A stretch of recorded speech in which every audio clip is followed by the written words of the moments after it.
Lesson 5. I am never upset for the reason I think. This idea, like the preceding one, can be used with any person, situation, or event you think is causing you pain. Apply it specifically to whatever you believe is the cause of your upset, using the description of the feeling in whatever term seems accurate to you.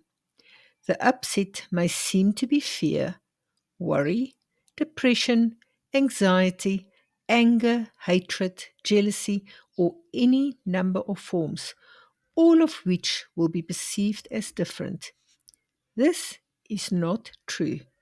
However, until you learn that form does not matter, each form becomes a proper subject for the exercises for the day. Applying the same idea to each of them separately is the first step in ultimately recognizing they are all the same. When using the idea for today for a specific perceived cause of an upset in any form, use both the name of the form in which you see the upset and the cause which you ascribe to it. For example, I am not angry at for the reason I think. I am not afraid of for the reason I think.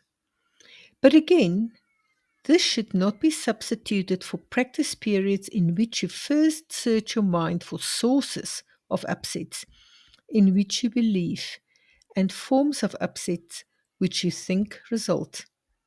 In these exercises, more than in the preceding ones, you may find it hard to be indiscriminate and to avoid giving greater weight to some subjects than to others.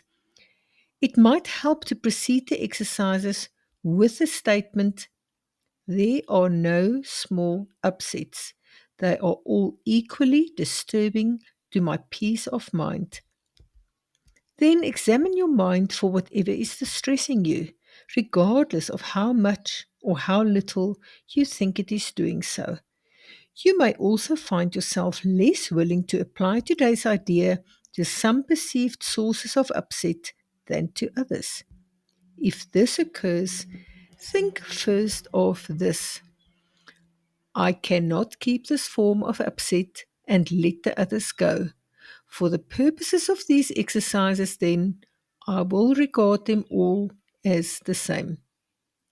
Then search your mind for no more than a minute or so and try to identify a number of different forms of upset that are disturbing you, regardless of the relative importance you may give them.